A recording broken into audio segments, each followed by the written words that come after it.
let's count down 5 of the darkest stories from exploration and colonization. Number 5. The Spider of Martha's Vineyard. In 1611, during an era of brutal exploration, from the blood-stained deck of an English warship, pirates dragged their latest prize. The dark history of the Atlantic slave trade was about to take an unexpected turn. A towering warrior named Epinau, whose history would become legend, was torn from his homeland. In the streets of London, Epinau found himself caged by civilization's cruel whims. His massive frame and regal presence drew crowds of pale-faced observers. They paid to stare at the savage giant, but behind Epinau's eyes, a deadly intelligence waited. While his captors congratulated themselves on taming such a magnificent specimen, he studied their weaknesses. Sir Ferdinando Jorges, the great architect of colonial ambition, claimed Epinau as his living trophy. While imprisoned, Epinau spun a web of deception, intricate as a spider's trap. He told stories of gold mines on his native shore of Martha's Vineyard, each detail designed to feed the English lord's greed. Like hungry rats following the piper's pipe, they swallowed his every word. For 3 years he played this game, until Jorge's gold fever burned hot enough to launch a ship. The English dressed their prize in elaborate clothes. They believed they could contain him like a caged bird, never imagining that they were sailing into his trap. In 1614, as the ship approached the vineyard's shores, Epinau's true intentions emerged. Native canoes surfaced from the mist, filled with warriors sent by secret messages. In one fluid motion, he dove into the dark waters. While English bullets attempted to catch him, a storm of arrows kept his former captors cowering. Epinau rose from the sea like a vengeful spirit, of course, leaving behind a ship full of broken dreams and empty purses. He returned to his people not just as a survivor, but as a warrior. Until his death, he remained a reminder in history that sometimes the most devastating revenge is served not with blood, but with cunning sabotage. Number 4. The Lost Crew of Fortune's Grace. In maritime history, few stories of exploration are as haunting as the Dutch East India Company's first expedition. The dark history of the Spice Islands holds countless untold tragedies. The history of exploration would never be the same after what transpired here. The proudly christened merchant ship Fortune's Grace departed Amsterdam's harbor in 1601 with 160 sailors aboard. Only 8 would return, their minds so fractured they spent their remaining days in asylum cells. The recovered captain's log details their descent into darkness. After 6 months at sea, desperate for profitable cargo, they followed stories of rare spices to a mysterious volcanic island. The indigenous village they came across seemed eerily deserted. Cooking fires still smoldered, but no one could be found. In the village center stood an ancient stone temple, its walls carved with warnings they fatally ignored. The crew began stripping the island's resources. They gathered exotic spices and filled their holds. But with each passing day, sailors began to vanish. Those who slept near their cargo reported fever dreams of writhing shadows. The ship's doctor reported a strange illness. Sailors' skin blackened and cracked like dried tea leaves, their bodies crumbling while still conscious. The captain's final entries grew increasingly erratic. He describes the remaining crew barricading themselves in the captain's quarters as something stalked the decks at night. The indigenous people, he realized, too late, had abandoned the island. They were hiding from something inside the temple. When Portuguese traders found the Fortune's Grace drifting at sea 3 months later, their cargo holds were full of rotting spices. The few survivors babbled about a living darkness that fed on human essence. The Dutch East India Company struck the incident from official records, but in the rotting ports of Java and smoke-filled taverns of Amsterdam, the whispers festered. Sailors spoke of certain coordinates that no sane captain would plot, islands that remained deliberately unmapped. The spice trade made men wealthy, but it's also a lesson in history. In certain dark history corners of the world, colonial power meant nothing. Number 3. The Pearl Button's Price. In the blood-soaked history of colonization, the dark history of exploration and the tale of Jemmy Button haunts the waters of Tierra del Fuego like a restless ghost. These events were recorded in history like so many other colonial tragedies. In 1830, British Captain Robert Fitzroy committed an act of casual colonial cruelty that would spawn a massacre. He purchased a young indigenous Yamana boy for the price of a single pearl button, ripping him from his ancestral shores and renaming him Jemmy Button. Born Urundaliko in the frigid climate of South America, the boy was taken away to Victorian England. Aristocrats treated him like a fascinating object.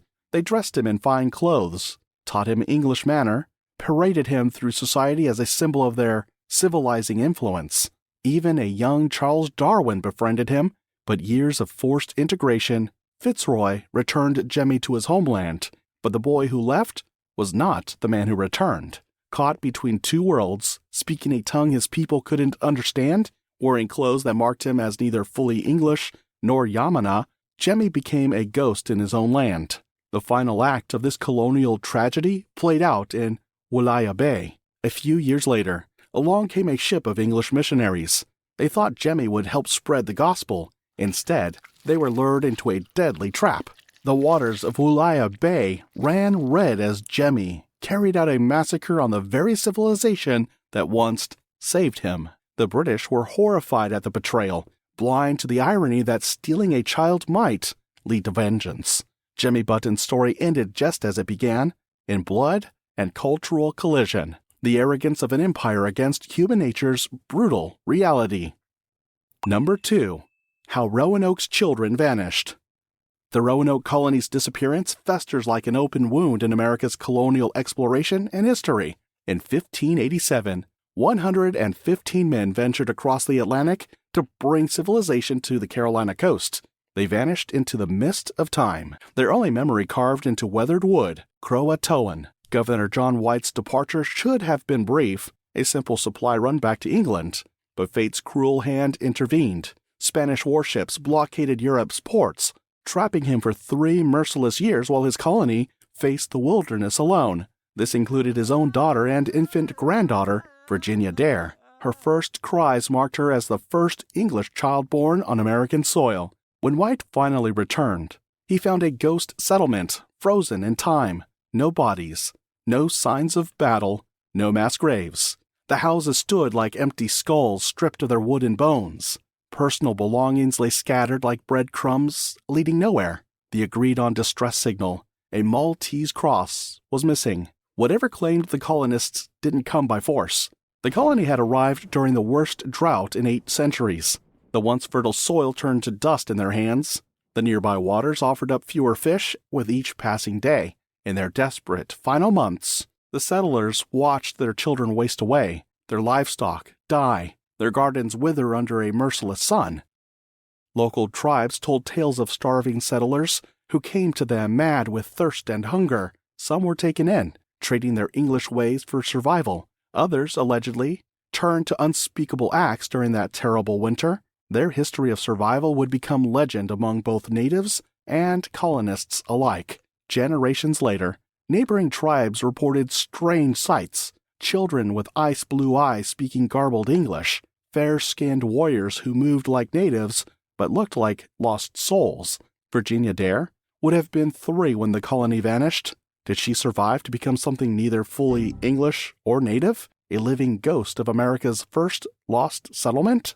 The truth of what happened in Roanoke remains buried in the Carolina soil. Their disappearance, a dark reminder that in the wild, civilization is but a thin veneer. Some fates are worse than death. Number 1. The Last Sand Child. This marks one of the darkest chapters in African history. The dark history of colonial exploration and the systematic destruction of the Sand people drips with colonial Africa's darkest blood. Through poisoned wells and shotgun blasts, colonial forces hunted ancient people to the edge of oblivion. Dutch and British colonial authorities recorded their systematic extinction with the same cold rigor used to track cattle deaths. Each kill categorized, priced, and recorded in immaculate columns of black ink. Colonial authorities formalized the slaughter by issuing hunting permits that transformed genocide into a sport. Wealthy settlers organized weekend hunting parties, jollily tracking Sand families through the bush with trained dogs. The surviving records show how they priced their prey. Adult males fetched the highest bounties, while children were considered half-kills. In the official tallies, hunters returned with grisly trophies to claim their payment. Those who survived the first round of extermination faced a slower death. Forced from their ancestral hunting grounds, entire communities died from thirst and starvation. Colonial farms became death camps where sand laborers worked until their bodies failed. Their graves were unmarked except in property inventories. Children were torn from their mother's arms and apprenticed to settler families. The few remaining survivors were handled as curiosities of a vanishing breed, their photographs and measurements taken by the same people who orchestrated their death. The written history of their genocide reduced one of humanity's oldest cultures to scattered fragments. History records and detailed documentation left behind reveals how bureaucracy and racism enabled systematic annihilation of an industrial scale. The history of the Sans people would never be the same. Humanity's capacity for both resistance and cruelty is revealed by these dark chapters of colonial history. From the jungles of Yucatan to the African bush, they remind us that civilization often committed its greatest atrocities in the name of progress. Thanks for watching. Don't forget to leave a comment to tell us what you think about this video in the comments section.